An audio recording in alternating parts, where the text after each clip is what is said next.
Hi friends, ಎಲ್ಲರಿಗೂ ನಮಸ್ಕಾರ. ಬನ್ನಿ ಫ್ರೆಂಡ್ಸ್, ವಸುದೇವ ಕುಟುಂಬ ಸೀರಿಯಲಿನ ಇವತ್ತಿನ ಸಂಚಿಕೆಯಲ್ಲಿ ಏನಾಗ್ತಿದೆ ಅಂತ ನೋಡ್ಕೊಬರೋಣ. ಅದಕ್ಕೂ ಮುಂಚೆ ಯಾರೆಲ್ಲ ನನ್ನ ವಿಡಿಯೋ ನೋಡ್ತಾ ಇದ್ದೀರಾ ಫ್ರೆಂಡ್ಸ್, ಅವರೆಲ್ಲ ಪ್ಲೀಸ್ ಪುಟ್ಟದೊಂದು ಲೈಕ್ ಮಾಡಿ, ಹಾಗೆ ಫಾಲೋ ಮಾಡೋದನ್ನ ಮರಿಬೇಡಿ. ಬನ್ನಿ ಸ್ಟಾರ್ಟ್ ಮಾಡೋಣ. ಫ್ರೆಂಡ್ಸ್, ಮೊದಲಿಗೆ ಇಲ್ಲಿ ಸ್ವಾತಿ ಕಣ್ಣೀರು ಹಾಕ್ಕೊಂಡು ರೂಮಲ್ಲಿ ಕೂತಿರ್ಬೇಕಾದ್ರೆ ವಂಶಿ ಬರ್ತಾನೆ. ಅಲ್ಲ, ಹಶ್ವಿಲ್ಲ ಅಂತ ಹೇಳ್ದಂತೆ ಏನಕ್ಕೆ ಅಂತ ಕೇಳ್ತಿರ್ಬೇಕಾದ್ರೆ ನನಗೆ ಹಶ್ವಿಲ್ಲ ಅಂತ ಹೇಳ್ತಾ ಇರ್ತಾಳೆ. ನಿನಗೆ ತುಂಬ ಹಶ್ವಿದೆ ಅಂತ ನನಗೆ ಚೆನ್ನಾಗಿ ಗೊತ್ತು, ತಗೋ ಅಟ್ಲೀಸ್ಟ್ ಒಂದು ಲೋಟ ಜ್ಯೂಸ್ನಾದರೂ ಕೊಡಿ ಅಂತ ಕೊಡ್ತಿರ್ಬೇಕಾದ್ರೆ ನನಗೆ ಬೇಡ, ನಿಜವಾಗ್ಲೂ ಹಶ್ವಿಲ್ಲ ಅಂತ ಹೇಳ್ತಾ ಇರ್ತಾಳೆ. ಪಶುಪತಿ ಮೇಲಿನ ಕೋಪಕ್ಕೆ ಊಟದ ಮೇಲೆ ಯಾಕೆ ನೀನು ಕೋಪ ತೋರಿಸ್ದೆ, ಅಟ್ಲೀಸ್ಟ್ ಒಂದು ಗ್ಲಾಸು ಜ್ಯೂಸ್ ಕುಡಿ, ಸುಮ್ಮನೆ ನನಗೆ ಕೋಪ ಬರಿಸ್ಬೇಡ ಅಂತ ಹೇಳ್ತಾ ಇರ್ತಾನೆ. ಹಾಗೆ ಮತ್ತೆ ವಂಶ ಹೇಳ್ತಾ ಇರ್ತಾನೆ, ಪಶುಪತಿಯಿಂದ ಮನೆ ವಾಪಸ್ ತಗೋಬೇಕು ಅಂತಂದರೆ ನೀವೆಲ್ಲರೂ ಸೇರಿ ಕೇಸ್ ಹಾಕ್ಬೋದಲ್ವಾ, ಹಾಗಾದರೂ ನಿಮ್ಮ ಮನೆ ಸಿಕ್ಕಿದ್ರು ಸಿಗ್ಬೋದು ಅಂತ ಹೇಳ್ತಾ ಇರಬೇಕಾದ್ರೆ ಸ್ವಾತಿ ಹೇಳ್ತಾ ಇರ್ತಾಳೆ, ಅದೆಲ್ಲ ಆಗಲ್ಲ. ಯಾಕೆ ಅಂತಂದರೆ ನಾನು ಕೇಸ್ ಹಾಕಬೇಕು ಅಂತಂದರೆ ತುಂಬ ದುಡ್ಡು ಖರ್ಚಾಗುತ್ತೆ, ಅದರಲ್ಲೂ ನಿಮ್ಮ ಮಾವ ಸಿಕ್ಕಾಬಟ್ಟೆ ಬುದ್ಧಿವಂತ, ಅದೆಲ್ಲ ನನ್ನ ಕೈಲಿ ಮಾಡೋಕ್ಕಾಗಲ್ಲ, ಯಾವ ಪ್ರೂಫ್ ನನ್ನ ಹತ್ರ ಇಲ್ಲ ಅಂತ ಅಂದಾಗ ಮೊದಲು ಕೇಸ್ ಹಾಕಿ ಆಮೇಲೆ ಏನಾಗುತ್ತೆ ನೋಡ್ಕೊಳ್ಳೋಣ ಅಂತ ಹೇಳ್ತಾ ಇರ್ತಾನೆ. ಹಾಗೆ ವಂಶವ್ರು ಅವನು ಫೇಕ್ ಡಾಕ್ಯುಮೆಂಟ್ನೆಲ್ಲ ರೆಡಿ ಮಾಡ್ಕೊಂಡಿರ್ತಾನೆ. ನಮ್ಮನ್ನೇ ಕಳ್ಳರ ಥರ ನೋಡ್ತಾ ಇರ್ತಾನೆ. ಫೇಕ್ ಡಾಕ್ಯುಮೆಂಟ್ ಎಲ್ಲ ಪ್ರೂವ್ ಮಾಡಿಬಿಟ್ಟು ನಾವೇ ಏನೋ ತಪ್ಪು ಮಾಡಿದೀವಿ ಅನ್ನೋ ರೀತಿ ಸಿಕ್ಕಾಕ್ಸ್ಬಿಡ್ತಾನೆ ಅಂತ ಕಿಲಾಡಿ ಅವನು ಅಂತ ಹೇಳ್ತಾ ಇರ್ತಾಳೆ. ಹಾಗಾದರೆ ಮನೆ ಸಿಗಲ್ಲ ಅಂತ ನೀನು ಮೆಂಟಲಿ ಪ್ರಿಪೇರ್ ಆಗಿದೆಯಾ ಅಂತ ವಂಶಿ ಕೇಳ್ತಾ ಇರಬೇಕಾದ್ರೆ, ಇಲ್ಲ ಇಲ್ಲ, ನಾನು ಸೋಲು ಒಪ್ಕೊಳ್ಳಲ್ಲ, ಆದರೆ ನನಗೆ ಮೋಸ ಮಾಡಿದ್ದೇನೆ, ಆದರೆ ನನ್ನ ಹತ್ರ ಪ್ರೂಫ್ ಇಲ್ಲ ಅಷ್ಟೇ ಅಂತ ವಾದ ಮಾಡ್ತಾ ಇರ್ತಾಳೆ. ಹಾಗೆ ಮೊದಲು ನಾನು ಪ್ರೂಫ್ ಎಲ್ಲ ರೆಡಿ ಮಾಡ್ಕೋಬೇಕು ಅಂತ ಅಂದಾಗ, ಅದೆಲ್ಲ ಮಾಡಬೇಕು ಅಂತಂದರೆ ತುಂಬ ಟೈಮ್ ಬೇಕಾಗುತ್ತೆ. ಒಂದು ಕೆಲಸ ಮಾಡು, ಇಲ್ಲಿದ್ದೇನು ಮಾಡ್ತೀಯಾ, ಬ್ಯಾಗೆಲ್ಲ ಪ್ಯಾಕ್ ಮಾಡ್ಕೊ, ನಾಳೆ ಬೆಂಗಳೂರಿಗೆ ಹೋಗೋಣ ಎಲ್ಲರೂ ಅಂತ ಅನ್ಬೇಕಾದ್ರೆ ಅವಳಿಗೆ ಸಿಕ್ಕಾಪಟ್ಟೆ ಆಶ್ಚರ್ಯ ಆಗ್ತಾ ಇರುತ್ತೆ. ಹಾಗೆ ಮತ್ತೆ ಸ್ವಲ್ಪ ಕೋಪ ಮಾಡ್ಕೊಂಡು ಹೇಳ್ತಾ ಇರ್ತಾಳೆ, ನಮ್ಮ ಮನೆ ನನಗೆ ಸಿಗಲಿಲ್ಲ ಅಂತ ನಿಮ್ಮ ಜೊತೆ ನಾನು ಬರೋಕ್ಕಾಗುತ್ತಾ ಅಂತ ಅಂದಾಗ, ಇಲ್ಲಿದ್ದೇನು ಮಾಡ್ತೀಯಾ, ನಿಮ್ಮ ಮನೆಯವರು ನಿನ್ನ ಜೊತೆ ಇಲ್ಲ, ಹಾಗೆ ಸಪೋರ್ಟಿಗೆ ಯಾರೂ ಇಲ್ಲ, ಏನು ಮಾಡ್ತೀಯಾ ಅಂತ ಕೇಳ್ತಿರ್ಬೇಕಾದ್ರೆ, ಪರವಾಗಿಲ್ಲ, ನಮ್ಮ ಮನೆ ನನಗೆ ಸಿಗೋವರೆಗೂ ಸಹ ನಾನು ಇಲ್ಲೇ ಇರ್ತೀನಿ ಅಂತ ಹೇಳ್ತಾ ಇರ್ತಾಳೆ.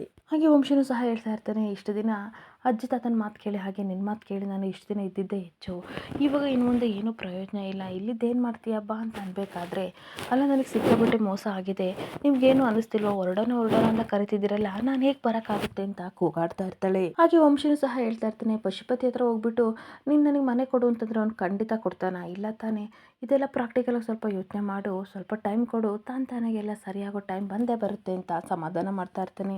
ಇಲ್ಲ ವಂಶವ್ರೆ, ನೀವು ಬೇಕಾದರೆ ಹೋಗಿ, ನಾನು ಇಲ್ಲೇ ಇದ್ದು ಏನಾದರೂ ಮಾಡ್ತೀನಿ ಅಂತ ಅಂದಾಗ, ಪ್ಲೀಸ್ ನನ್ನ ಮಾತು ಕೇಳು, ನಿನ್ನೊಳ್ಳೋದಕ್ಕೆ ನಾನು ಹೇಳ್ತಾ ಇರೋದು, ಬೆಂಗಳೂರು ಹೋಗೋಣ ಬಾ, ಅಲ್ಲಿ ಕೂತು ಯೋಚನೆ ಮಾಡು ಅಂತ ಅನ್ಬೇಕಾದ್ರೆ, ಇಲ್ಲ ಇಲ್ಲ, ನಾನು ಇಲ್ಲಿಂದ ಹೊರಟೋದ್ರೆ ಅವ್ನು ಏನು ಮಾಡ್ತಾನೋ ಅಂತ ಭಯ ನನಗೆ ಕಾಡ್ತಾ ಇದೆ, ನಾನು ಬರಲ್ಲ ಅಂತ ಅಂದಾಗ, ಒಂದು ಕೆಲಸ ಮಾಡು, ಅಜ್ಜಿ ತಾತನ ಹತ್ರ ನೀನು ಏನಿದೆಯೋ ವಿಷಯನ ಹೇಳು, ಇಲ್ಲ ಅಂತಂದರೆ ನಾನು ನಿನ್ನ ಕರೆದಿಲ್ಲ ಅಂತ ನನ್ನನ್ನು ತಪ್ಪಾಗಿ ತಿಳ್ಕೊತಾರೆ ಅಂತ ಅನ್ಬೇಕಾದ್ರೆ, ಸರಿ ನಾನು ಆ ವಿಷಯನ ನೋಡ್ಕೋತೀನಿ, ನೀವು ಬೇಕಾದರೆ ಹೋಗಿ ಅಂತ ಹೇಳ್ತಾ ಇರ್ತಾಳೆ. ಹಾಗೆ ಇನ್ನೊಂದು ಕಡೆ ಗೀತಾ ಚೈತ್ರ ಆಡಿದ ಮಾತೆಲ್ಲ ನೆನಪಿಸ್ಕೊಂಡು ಕಣ್ಣೀರು ಹಾಕ್ತಾ ಇರ್ತಾಳೆ. ಇವರೆಲ್ಲಿ ಕಾಲಿಡ್ತಾರೋ ಅಲ್ಲಿ ಇವರು ನೆಮ್ಮದಿಯಾಗಿರಲ್ಲ, ನಮ್ಮನ್ನು ನೆಮ್ಮದಿಯಾಗಿರಕ್ಕೆ ಬಿಡಲ್ಲ, ಇವತ್ತು ಅಮ್ಮ ಮಗಳನ್ನ ದೂರ ಮಾಡ್ಯಾರೆ, ನಾಳೆ ಇನ್ನೇನು ಮಾಡ್ತಾರೋ ಅಂತ ಹೇಳಿದ ಮಾತೆಲ್ಲ ನೆನ್ಪು ಮಾಡಿಕೊಂಡು ಗೀತಾ ಕಣ್ಣೀರು ಹಾಕ್ತಿರ್ಬೇಕಾದ್ರೆ ಕುಮಾರ ಬರ್ತಾನೆ. ನೋಡು, ನೀನು ಸರಿಯಾಗಿ ಊಟ ಮಾಡಿಲ್ಲ, ಅಟ್ಲೀಸ್ಟ್ ಇದೊಂದು ಗ್ಲಾಸ್ ಹಾಲಾದರೂ ಕೊಡಿ ಅಂತ ಅಂದಾಗ, ಹೊಟ್ಟೆಗೆ ಬೆಂಕಿ ಬಿದ್ದಿದೆ, ನೀವು ನೋಡಿದರೆ ಹಾಲು ಕೊಡಿ ಅಂತ ಹೇಳ್ತಿದ್ದೀರ ಅಂದ ಮಾವ ಅಂತ ಅನ್ಬೇಕಾದ್ರೆ, ಏನು ಮಾಡಲಿ, ನೀನು ಉಪವಾಸ ಇದ್ದರೆ ಪ್ರಾಬ್ಲಮ್ ಎಲ್ಲ ಸಾಲ್ವ್ ಆಗುತ್ತಾ ಅಂತ ಕೇಳ್ತಾ ಇರ್ತಾನೆ. ಹಾಗೆ ಮತ್ತೆ ಗೀತಾ ಹೇಳ್ತಾ ಇರ್ತಾಳೆ, ಈ ಮನೇಲಿ ಒಂದು ಲೋಟ ನೀರು ಕುಡಿದ್ರೂ ಸಹ ವಿಷ ಕುಡ್ದಂಗೆ ಆಗ್ತಿದೆ ಮಾವ, ನನ್ನ ಪಾಡಿಗೆ ನನ್ನ ಬಿಟ್ಬಿಡಿ ಅಂತ ಅಂದಾಗ, ನಿನ್ನ ನೋವು ನನಗೆ ಅರ್ಥ ಆಗ್ತಿದೆ, ಆದರೆ ಏನು ಮಾಡಲಿ, ವಿಧಿ ಇಲ್ಲ, ಪ್ಲೀಸ್ ಅರ್ಥ ಮಾಡ್ಕೋ, ಹಾಗೆ ನಾವೀಗ ಬೆಂಗಳೂರಿಗೆ ಹೋಗಿ ಏನು ಮಾಡೋದು ಅಂತ ಅಂದಾಗ, ಅದೆಲ್ಲ ನನಗೆ ಗೊತ್ತಿಲ್ಲ, ಏನು ಮಾಡೋದು ಎತ್ತ ಗೊತ್ತಿಲ್ಲ, ನನಗೆ ಅನ್ನಿಸ್ತಿದೆ ಇಲ್ಲಿಗೆ ನಾವು ಬರಲೇಬಾರ್ದಿತ್ತು ಮಾವ, ಅಲ್ಲೇ ಹೇಗೋ ದುಡ್ಕೊಂಡು ನಾವು ತಿನ್ಬೋದಿತ್ತು ಅಂತ ಹೇಳ್ತಾ ಇರ್ತಾಳೆ.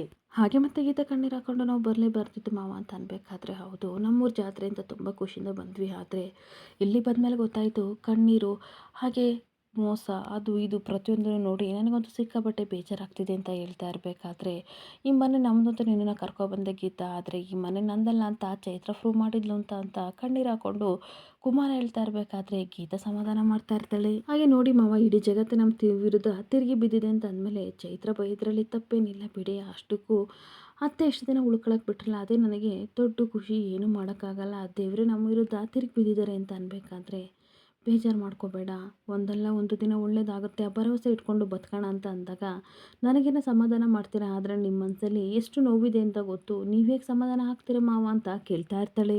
ಹಾಗೆ ಹೋಗಿ ಮಾವ, ನನಗೆ ನೆಟ್ಟಿಗೆ ಸಮಾಧಾನ ಮಾಡೋಕ್ಕೂ ಬರಲ್ಲ ಅಂತ ಅನ್ಬೇಕಾದ್ರೆ, ಬೇಜಾರು ಮಾಡ್ಕೋಬೇಡ, ನೀನೊಬ್ಳು ನನ್ನ ಜೊತೆಗಿದ್ದರೆ ಸಾಕು, ಇಡೀ ಜಗತ್ತೇ ಎದುರಾದರೂ ನಾನು ಗೆಲ್ತೀನಿ ಅನ್ನೋ ಭರವಸೆ ನನಗೆ ಬರುತ್ತೆ, ಬೇಜಾರು ಮಾಡ್ಕೋಬೇಡ, ಇವಾಗ ಒಂದು ಲೋಟ ಹಾಲು ಕುಡಿದ್ರೆ ನನಗೆ ಸಿಕ್ಕಾಬಟ್ಟೆ ಖುಷಿ ಆಗುತ್ತೆ ಅಂತ ಅಂದಾಗ, ಖುಷಿಯಿಂದ ಈ ಕಡೆ ಈತ ಹಾಲು ಕುಡಿತಿರ್ಬೇಕಾದ್ರೆ, ಸರಿನೇ ಮಾವ ಅಂತ ಅಂದಾಗ, ಸರಿ ಆಯಿತು ಅಂತ ಖುಷಿ ಪಡ್ತಾ ಇರ್ತಾನೆ.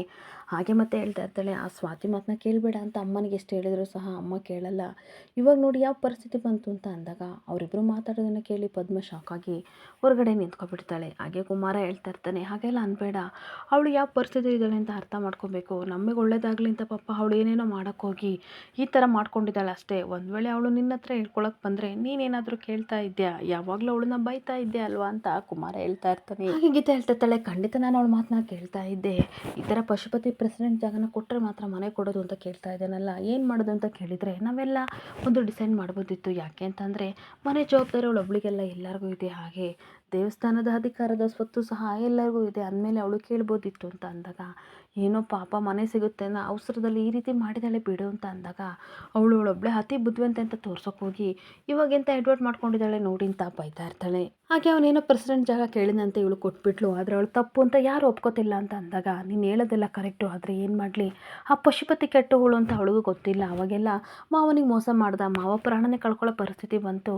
ಇವಾಗ ನಮಗೆ ಮೋಸ ಮಾಡೋಕ್ಕೆ ನಿಂತಿದ್ದಾನೆ. ನಾವು ನೋಡಿದರೆ ಬೆಂಗಳೂರಲ್ಲಿ ಹೇಗೋ ಕಷ್ಟಪಡ್ತಿದ್ರು, ಅದಕ್ಕೂ ಸಹ ಕಲ್ಲಾಗ್ತಾ ಇದ್ದಾನೆ. ಅವನು ಮಾತ್ರ ಹೆಂಡತಿ ಮಕ್ಕಳ ಜೊತೆ ಖುಷಿಯಾಗಿದ್ದಾನೆ ಅಂತ ಬೈತಾ ಇರ್ತಾನೆ. ಹಾಗೆ ಏನೂ ಗೊತ್ತಿಲ್ಲ, ಖಂಡಿತ ಅವ್ನು ನಮ್ಮನ್ನು ಸುಮ್ಮನೆ ಬಿಡೋಣ ಅಂತ ನನಗೆ ಅನಿಸ್ತಿದೆ. ಇವಾಗ ಸ್ವಾತಿ ಮಾಡಿರೋ ಕೆಲಸದಿಂದ ಇನ್ನೂ ಹಾಗೆ ನಾ ಸಾಧಿಸ್ತಾ ಇದ್ದಾನೆ, ಯಾಕಾದರೂ ಬದುಕಿದೆವು ಅಂತ ಅನ್ನಿಸ್ತಿದೆ ಅಂತ ಗೀತೆ ಹೇಳ್ಕೊಂಡು ಕಣ್ಣೀರು ಹಾಕ್ತಿರ್ಬೇಕಾದ್ರೆ ಇವರಿಬ್ಬರು ಮಾತಾಡೋದನ್ನ ಕೇಳ್ಕೊಂಡು ಪದ್ಮ ದೂರದಲ್ಲಿ ನಿಂತ್ಕೊಂಡು ಕಣ್ಣೀರು ಹಾಕ್ತಾ ಇರ್ತಾಳೆ. ಹಾಗೆ ಇನ್ನೊಂದು ಕಡೆ ನಿತಿನು ಸಿಕ್ಕಾಪಟ್ಟೆ ಡೀಪಾಗಿ ಯೋಚನೆ ಮಾಡ್ತಿರ್ಬೇಕಾದ್ರೆ ತನ್ನ ಫ್ರೆಂಡ್ ಬರ್ತಾನೆ. ಬಂದ್ಬಿಟ್ಟು, ಏನು ಮಗ, ಆ ಪಶುಪತಿ ಮಾವ ಆ ರೀತಿ ಮಾಡಿಬಿಟ್ಟ, ಸ್ವಾತಿ ಸಿಸ್ಟರ್ ಮನೆಯವರೆಲ್ಲ ಯಾವ ರೀತಿ ಕಣ್ಣೀರು ಹಾಕಿದ್ರು, ನನಗಂತೂ ನೋಡೋಕ್ಕಾಗ್ತಿಲ್ಲ ಅಂತ ಅಂದಾಗ, ಹೌದು ಮಗ, ಏನು ಮಾಡಲಿ, ಈ ರೀತಿ ಮಾಡ್ತಾನೆ ಅಂತ ನಾನು ಅಂದ್ಕೊಂಡಿರಲಿಲ್ಲ. ಆ ಪ್ರಾಣಿಗಳಿಗಾದರೂ ಸ್ವಲ್ಪ ಮನುಷ್ಯತ್ವ ಅಂತ ಇರುತ್ತೆ, ಆದರೆ ಇವನು ನಿಜವಾಗ್ಲೂ ಮನುಷ್ಯನೇ ಅಲ್ಲ, ಮೃಗ ಅಂತ ಬೈದ್ಬಿಟ್ಟು ಈ ಥರ ಮಾಡ್ತಾನೆ ಅಂತ ಒಂದು ಅಂದ್ಕೊಂಡಿದ್ದೆ. ಆದರೆ ಸ್ವಾತಿಯವ್ರನ್ನ ಹೆಚ್ಚುವಾಗಿರಿ ಅಂತ ಹೇಳೋ ಪೊಸಿಷನಲ್ಲಿ ನಾನು ಇರಲಿಲ್ಲ ಅಂತ ನಿತಿನ್ ಹೇಳ್ತಾ ಇರ್ತಾನೆ. ಹಾಗೆ ಮತ್ತೆ ಅಮ್ಮನ ಹತ್ರ ಮಾತಾಡೋ ಅಂತ ಹೇಳಿದ್ದೆ, ಆ ಕಿತಾಪತಿ ಮಾವನ ಹತ್ರ ನೀನೇ ಮನೆ ಇಸ್ಕೊಡ್ಬೇಕು ಅಂತ ಎಲ್ಲ ಟ್ರೈ ಮಾಡಿದೆ ಕಣೋ, ಆದರೂ ನನ್ನ ಮಗ ಇಂಥ ಮೋಸ ಮಾಡ್ದ ಅಂತ ಬೈತಿರ್ಬೇಕಾದ್ರೆ, ಅಲ್ಲ ಕಣೋ ಸ್ವಾತಿಯವರು ಮನೆ ಸಿಗುತ್ತೆ ಅಂತ ಈ ರೀತಿ ಎಲ್ಲ ಮಾಡಿದರು, ಆದರೆ ಅವ್ರ ಮನೆಯವರು ಸಿಕ್ಕಾಪಟ್ಟೆ ತಪ್ಪಾಗಿ ತಿಳ್ಕೊಂಡಿದ್ದಾರೆ, ಯಾಕೆ ಈ ರೀತಿ ಮಾಡಿದ್ಲು ಅಂತ ಒಬ್ಬರು ಸಹ ಕೇಳಕ್ಕೆ ಬರಲಿಲ್ಲ ಅಚ್ಚೆ ಅಂತ ಬೇಜಾರು ಮಾಡಿಕೊಂಡು ನಿತಿನು ಕೊರಗ್ತಾ ಇರ್ತಾನೆ. ಹಾಗೆ ಮತ್ತೆ ಸಿಕ್ಕಾಪಟ್ಟೆ ಕೋಪ ಮಾಡಿಕೊಂಡು ಆ ಪಶುಪತಿನ ಈ ಬೆಂಕಿಗೆ ಹಾಕಿ ಸುಡಬೇಕು ಅನ್ನೋ ಅಷ್ಟು ಕೋಪ ಬಂದಿದೆ ಅಂತ ಬೆಂಕಿ ಹಿಡ್ಕೊಂಡು ತೋರಿಸ್ತಾ ಇರಬೇಕಾದ್ರೆ, ಪ್ಲೀಸ್ ಕಣೋ ಸಮಾಧಾನ ಮಾಡ್ಕೋ, ಕಾಮ್ ಡೌನ್, ಈ ರೀತಿ ಎಲ್ಲ ಮಾತಾಡಬೇಡ, ಮುಂದೆ ಏನು ಮಾಡಬೇಕು ಅಂತ ಅಂದ್ಕೊಂಡಿದ್ದೀರಾ, ಯಾವ ರೀತಿ ಅವ್ರನ್ನ ಸಮಾಧಾನ ಮಾಡ್ತೀಯ ಅಂತ ಕೇಳ್ತಿರ್ಬೇಕಾದ್ರೆ, ಅವ್ನು ಬ್ಯಾಂಕ್ ಸ್ಟೇಟ್ಮೆಂಟ್ನ ತೆಗಿಬೇಕು ಅಂತ ಅಂದ್ಕೊಂಡಿದ್ದೀನಿ, ಅದರಲ್ಲಿ ಒಂದಲ್ಲ ಒಂದು ಪ್ರೂಫ್ ಸಿಕ್ಕೇ ಸಿಗುತ್ತೆ, ಅವ್ನ ಕಂಬಿಯಿಂದ ನಿಲ್ಲಿಸೋ ಹಾಗೆ ನಾನು ಮಾಡ್ತೀನಿ ಅಂತ ಅನ್ಬೇಕಾದ್ರೆ ಅಷ್ಟೊತ್ತಿಗೆ ರಾಗಿಣಿ ಬರ್ತಾಳೆ. ಅಲ್ಲ ನಿತಿನ್, ಏನು ಪ್ಲಾನ್ ಮಾಡ್ತಿದ್ಯಾ, ನಿನಗೂ ಸ್ವಾತಿಗೂ ಇನ್ನೂ ಬುದ್ಧಿ ಬಂದಿಲ್ವಾ ಅಂತ ಬೈತಾ ಇರ್ತಾಳೆ. ಹಾಗೆ ನಿಮ್ಮಪ್ಪ ಮಾಡಿರೋ ಅಗನಂದಾರಿ ಕೆಲಸಕ್ಕೆ ಏನು ಹೊಗಳಬೇಕಾ, ಎಲ್ಲಿ ನಿಮ್ಮಪ್ಪ, ನಿಮ್ಮಿಬ್ರಿಗೆ ಯಾವತ್ತು ಬುದ್ಧಿ ಬರುತ್ತೆ ಅಂತ ಹೇಳ್ತಾ ಇರಬೇಕಾದ್ರೆ, ನಮ್ಮಪ್ಪ ಸಿಕ್ಕಾಪಟ್ಟೆ ಎಂಜಾಯ್ ಮಾಡಿಕೊಂಡು ಮಲಗಿದ್ದಾರೆ, ಅಷ್ಟಕ್ಕೂ ನೀನೇನೋ ಟೆನ್ಷನ್ ಮಾಡ್ಕೋತಿದ್ದೀಯಾ, ನಮ್ಮಪ್ಪ ಮೇಲೇನೋ ಕೋಪ ಮಾಡ್ಕೋತಿದ್ದೀಯಾ, ಆ ಸ್ವಾತಿನೂ ಬೇರೆ ಮದುವೆಯಾಗಿ ಮೂವ್ ಆನ್ ಆಗಿದ್ದಾಳೆ, ನೀನೇನಕ್ಕೆ ಇಷ್ಟು ತಲೆ ಕೆಡಿಸ್ಕೋತಿದ್ಯಾ ಅಂತ ಅನ್ಬೇಕಾದ್ರೆ, ನೀನು ನಿಮ್ಮಪ್ಪ ಮೋಸ ಮಾಡೋದನ್ನು ನೋಡಿಕೊಂಡು ನಾನು ಸುಮ್ಮನೆ ಕೂತ್ಕೋಬೇಕಂತ ಬೈತಾ ಇರ್ತಾನೆ. ಹಾಗೆ ಮತ್ತೆ ನೋಡು ನಿತಿನ್, ಅವಳಿಗೆ ಮೂವ್ ಆನ್ ಆಗಿದ್ದಳು, ನೀನು ಅದೇ ರೀತಿ ಸುಮ್ಮನೆ ಮೂವ್ ಆನ್ ಆಗು, ಏನಕ್ಕೆ ಇಷ್ಟು ಕೋಪ ಮಾಡ್ಕೋತಿದ್ಯಾ ಅಂತ ಅನ್ಬೇಕಾದ್ರೆ, ನಿನ್ನ ಸಜೆಷನ್ನ ನಾನು ಕೇಳ್ತಿಲ್ಲ, ಇಲ್ಲಿಂದ ಹೊರಟೋಗು, ನನಗೇನು ಮಾಡಬೇಕಂತ ತುಂಬ ಚೆನ್ನಾಗಿ ಗೊತ್ತು ಅಂತ ನಿತಿನ್ ಹೇಳ್ತಾ ಇದ್ದರೆ, ನನಗೆ ಯಾಕೋ ನಿನ್ನ ನೋಡಿದರೆ ನಮ್ಮ ಅಪ್ಪನ ಮೇಲೆ ಕೋಪಗಿಂತ ಸ್ವಾತಿ ಮೇಲಿನ ಪ್ರೀತಿ ಮುಖದಲ್ಲಿ ಎದ್ದು ಕಾಣ್ತಿದೆ ಅಂತ ಅಂದಾಗ ಸಿಕ್ಕಾಪಟ್ಟೆ ಕೋಪ ಮಾಡಿಕೊಂಡು ರಾಗಿಣಿನ ಗುರಾಯಿಸ್ತಾ ಇರ್ತಾನೆ. ಹಾಗೆ ಮತ್ತೆ ನಿತಿನ್ ಸಿಕ್ಕಾಪಟ್ಟೆ ಕೋಪ ಮಾಡಿಕೊಂಡು, ಏನು ಬೇಕಾದರೂ ಅನ್ಕೋ, ನನ್ನ ಮನಸ್ಸಲ್ಲಿರೋದು ಏನು ಅಂತ ನಿನಗೆ ಹೇಳೋ ಅವಶ್ಯಕತೆ ನನಗಿಲ್ಲ, ಈ ಜನ್ಮದಲ್ಲಿ ನಿನ್ನನ್ನಂತೂ ನಾನು ಮದುವೆ ಆಗಲ್ಲ, ನಿಮ್ಮ ಅಪ್ಪನ ಬೇಕಾದ್ರೆ ಹೇಳ್ಕೊ, ಬಾರಿ ಶರತ್ ಹೋಗೋಣ ಅಂತ ಫ್ರೆಂಡ್ನ ಕರ್ಕೊಂಡು ಹೋಗ್ತಾ ಇದ್ರೆ ಇವಳಿಗಂತೂ ಸಿಕ್ಕಾಪಟ್ಟೆ ಕೋಪ ಬರ್ತಾ ಇರುತ್ತೆ. ಹಾಗೇನೊಂದು ಕಡೆ ಅಜ್ಜಿ ತಾತನ ಜೊತೆ ಈ ಕಡೆ ಸ್ವಾತಿ ಮಾತಾಡೋಕ್ಕೆ ಅಂತ ಬರ್ತಿರ್ಬೇಕಾದ್ರೆ ಭವಾನಿ ಅಜ್ಜಿ ನೋಡಿ ಬಾ ಸ್ವಾತಿ ಅಂತ ಕರಿತಾ ಇರ್ತಾಳೆ. ಹಾಗೆ ಹತ್ರ ಬಂದಾಗ ಏನು ಊಟ ಮಾಡಿಲ್ಲ, ಬಾಳೆಹಣ್ಣಾದರೂ ತಿನ್ನು ಅಂತ ತಾತ ಹೇಳ್ತಿರ್ಬೇಕಾದ್ರೆ ನನಗೆ ಹಸಿವು ಇಲ್ಲ ಅಂತ ಹೇಳ್ತಾ ಇರ್ತಾಳೆ. ನೋಡು ಕಂದ, ನಿನಗೆ ಎಷ್ಟು ನೋವಾಗಿದೆ ಅಂತ ನನಗೆ ತುಂಬ ಚೆನ್ನಾಗಿ ಗೊತ್ತು, ಆದರೆ ದೇವರು ಪರೀಕ್ಷೆ ಮಾಡಬೇಕಾದ್ರೆ ನಾವು ಸೋಲನ್ನ ಒಪ್ಕೊಳ್ಳೇಬೇಕಾಗುತ್ತೆ, ಆದರೆ ಸೋತಿದ್ದೀವಿ ಅಂತ ಅನ್ಕೋಬಾರ್ದು, ಗೆಲುವು ಒಂದಲ್ಲ ಒಂದು ದಿನ ಸಿಗುತ್ತೆ, ಅದಕ್ಕೆ ಧೈರ್ಯವಾಗಿರಬೇಕು ಅಂತ ಹೇಳಬೇಕಾದ್ರೆ ಆ ಧೈರ್ಯ ಯಾವತ್ತು ಬರುತ್ತೋ, ನನ್ನ ಪ್ರಾಬ್ಲಮ್ ಯಾವತ್ತು ಸಾಲ್ವ್ ಆಗುತ್ತೋ ನನಗಂತೂ ಗೊತ್ತಿಲ್ಲ ಅಜ್ಜಿ, ಆದರೆ ಸೋಲಂತೂ ಖಂಡಿತ ನಾನು ಒಪ್ಕೊಳ್ಳಲ್ಲ, ಅದಕ್ಕೆ ರೆಡಿಯಾಗಿಲ್ಲ ಅಂತ ಸ್ವಾತಿ ಹೇಳ್ತಾ ಇರ್ತಾಳೆ. ಹಾಗೆ ನೀನು ಖಂಡಿತ ಹೋರಾಡಮ್ಮ, ನಿನ್ನ ಜೊತೆ ಸಪೋರ್ಟಿವ್ ಆಗಿ ನಾವು ನಿಲ್ತೀವಿ, ಆ ಅಧಿಕಾರ, ಮನೆ ಮೇಲೆ ಅಧಿಕಾರ ನಿನಗೆ ಖಂಡಿತ ಇದೆ ಅಂತ ಅಂದಾಗ, ಹೌದು ತಾತ, ನಾನು ಹೋರಾಡಬೇಕಂತ ಡಿಸೈಡ್ ಮಾಡಿದ್ದೀನಿ, ಹಾಗೆ ಈ ಮನೆ ಸಿಗೋವರೆಗೂ ನಾನು ಎಲ್ಲೂ ಬರಬಾರ್ದು ಅಂತ ಡಿಸೈಡ್ ಮಾಡಿದ್ದೀನಿ, ಸ್ವಲ್ಪ ದಿನ ಬೆಂಗಳೂರಿಗೆ ಬರಲ್ಲ, ನಾನು ಇಲ್ಲೇ ಇದ್ದು ಎಲ್ಲ ನೋಡ್ಕೋತೀನಿ ಅಂತ ಅಂದಾಗ ಅಷ್ಟೊತ್ತಿಗೆ ಆ ವಿಷಯನ ರಾಧಿಕಾ ಕೇಳಿ ಶಾಕ್ ಆಗಿ ನಿಂತ್ಕೊಬಿಡ್ತಾಳೆ. ಹಾಗೆ ರಾಧಿಕಾ ವಿಷಯನ ಕೇಳಿಬಿಟ್ಟು, ಅಲ್ಲ ಇವರಿಬ್ರು ನಾನು ಸಾಗಿಸ್ಬೇಕು ಅಂತ ಪ್ಲಾನ್ ಮಾಡಿದರೆ ಇವಳು ಓಡಿದ್ರೆ ಹೋಗಲ್ಲ ಅಂತ ಹೇಳ್ತಿದ್ದಾಳಲ್ಲ, ಈ ವಿಷಯನ ವಂಶ ಜೊತೆ ಮಾತಾಡಬೇಕಂತ ಓಡೋಡಿ ಬರ್ತಿರ್ಬೇಕಾದ್ರೆ ರೂಮಿಗೆ ಬಂದು ವಂಶಿ ಅಂತ ಕೂಗ್ತಾ ಇರ್ತಾಳೆ. ನಾನು ಇಲ್ಲೇ ಇದ್ದೀನಿ, ಏನು ಕೋಡ್ ಬರ್ತಾ ಇದ್ದೀರಾ ಅಂತ ಅನ್ಬೇಕಾದ್ರೆ ಸ್ವಾತಿ ಅಪ್ಪ ಅಮ್ಮನ ಹತ್ರ ಹೇಳ್ತಿದ್ಲು, ನಾನು ಬೆಂಗಳೂರಿಗೆ ಬರಲ್ಲ, ಸ್ವಲ್ಪ ದಿನ ಇಲ್ಲೇ ಇರ್ತೀನಿ ಅಂತ ಹೇಳ್ತಾ ಇದ್ಲಲ್ಲ ಅಂತ ಅಂದಾಗ,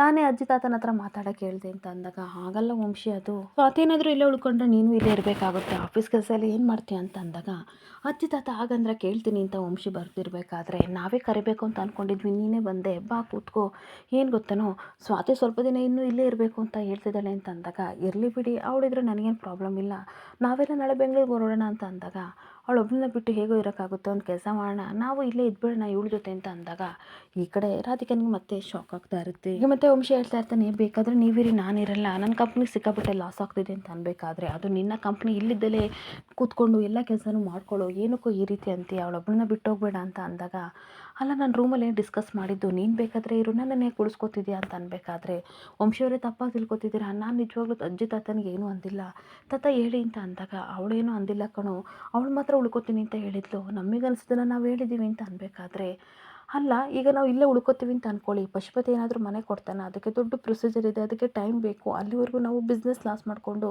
ಇಲ್ಲೇ ಇರೋಕ್ಕಾಗುತ್ತಾ ಅಂತ ವಂಶಿ ಕೇಳ್ತಾ ಇರಬೇಕಾದ್ರೆ, ವಂಶಿ ಹೇಳ್ತಾ ಇರೋದು ಕರೆಕ್ಟಾಗಿದೆ ಅಂತ ರಾಧಿಕಾ ಹೇಳ್ತಾ ಇರ್ತಾಳೆ, ಆ ಪಶುಪತಿ ಮನೆ ಕೊಡೋವರೆಗೂ ಬಿಸ್ನೆಸ್ ಲಾಸ್ ಮಾಡಿಕೊಂಡು ಇಲ್ಲೇ ಇರೋಕ್ಕಾಗುತ್ತಾ ಅಪ್ಪ ಅಮ್ಮ ಅಂತ ಹೇಳ್ತಾ ಇರ್ತಾಳೆ. ಆಗಿನ ಕಡೆ ತಾತ ನೋಡೋಣ ಅಂತ ಮಾತಾಡ್ತಿರ್ಬೇಕಾದ್ರೆ ಅಷ್ಟೊತ್ತಿಗೆ ರಾಗಿಣಿ ಬಂದುಬಿಟ್ಟು ಅಜ್ಜಿ ತಾತ ಅಂತ ಓಡೋಡಿ ಬರ್ತಿರ್ಬೇಕಾದ್ರೆ ನಿತಿನ್ ಸ್ವಾತಿ ಕೈ ಹಿಡ್ಕೊಂಡು ಮೇಲ್ಗಡೆ ರೂಮ್ಗೆ ಹೋಗ್ತಾ ಇರ್ತಾನೆ. ಹಾಗೆ ಬಂದುಬಿಟ್ಟು ಅಜ್ಜಿ ತಾತ ಹೇಗಿದ್ದೀರಾ ಅಂತ ಅಂದಾಗ, ಇಷ್ಟೊತ್ತಿನಲ್ಲಿ ಏನಕ್ಕೆ ಬಂದೆ, ನಿಮ್ಮಪ್ಪ ಕಳಿಸಿದ್ನ ಅಂತ ರಾಧಿಕಾ ಬೈತಾ ಇರ್ತಾಳೆ. ಅಲ್ಲ ನಮ್ಮಪ್ಪ ಮಾಡಿರೋ ಕೆಲಸಕ್ಕೆ ನನಗೆ ಹೇಗೆ ಬೈತಾ ಇದ್ದೀರಾ ಅಂತ ಅಂದಾಗ, ಅದೆಲ್ಲ ಬಿಟ್ಟಾಕು, ಇಷ್ಟೊತ್ತಿನಲ್ಲಿ ಏನಕ್ಕೆ ಬಂದೆ, ಯಾವ್ದ್ರಲ್ಲಿ ಬಂದೆ ಅಂತ ಅಂದಾಗ, ಕಾರ್ ಡ್ರೈವ್ ಮಾಡ್ಕೊಂಡು ಬಂದೆ ಅಂತ ರಾಗಿಣಿ ಹೇಳ್ತಿರ್ಬೇಕಾದ್ರೆ, ಇಲ್ಲಿ ಏನೇನು ನಡೀತಿದೆ ಅಂತ ನೋಡೋಕ್ಕೆ ನಿಮ್ಮಪ್ಪ ಕಳಿಸಿದೇನಲ್ವಾ ಅಂತ ಬೈತಾ ಇರಬೇಕಾದ್ರೆ, ಅಲ್ಲ ಅತ್ತೆ ನಾನು ಏನಕ್ಕೆ ಬೈತಾ ಇದ್ದೀರಾ ಅಂತ ಅನ್ಬೇಕಾದ್ರೆ, ನನ್ನ ಟೆನ್ಷನ್ ನನಗೆ, ನಿಂದೊಂದು ಅಂತ ಬೈಕೊಂಡು ರಾಧಿಕಾ ಹೋಗ್ತಾ ಇರ್ತಾಳೆ. ಹಾಗೆ ಮತ್ತೆ ಇನ್ನೊಂದು ಕಡೆ ಸ್ವಾತಿ ಕೈ ಹಿಡ್ಕೊಂಡು ಹಿಡ್ಕೊಬಂದು ಏನು ಮಾಡಬೇಕು ಅಂತ ಹೊರಟಿದ್ಯಾ ಅಂತ ವಂಶಿ ಕೂಗಾಡ್ತಿರ್ಬೇಕಾದ್ರೆ, ನಾನೇನು ಮಾಡಿದೆ, ನನ್ನ ಪಾಡಿ ನಾನು ಇರ್ತೀನಿ, ನೀವು ಬೇಕಾದರೂ ಹೋಗಿ ಅಂತ ಅಂದಾಗ, ಅಜ್ಜಿ ತಾತಂಗೆ ಹೇಳ್ಬಿಟ್ಟು ಎಲ್ಲ ಇದು ಮಾಡ್ದಲ್ಲ, ಏನಾದರೂ ಮಾಡ್ಕೊ, ನಿನ್ನ ವಿಷಯಕ್ಕೆ ನಾನು ಬರಲ್ಲ, ನನ್ನ ವಿಷಯಕ್ಕೆ ನೀನು ಬರಬೇಡ ಅಂತ ವಂಶಿ ಕೋಪ ಮಾಡ್ಕೊಂಡು ಹೋದರೆ, ಈ ಕಡೆ ಸ್ವಾತಿ ಕಣ್ಣೀರು ಹಾಕೊಂಡು ನಿಂತ್ಕೋತಾಳೆ. ಇಲ್ಲಿಗೆ ಸಂಚಿಕೆ ಎಂಡ್ ಆಗ್ತಿದೆ. Thank you for the watching friends.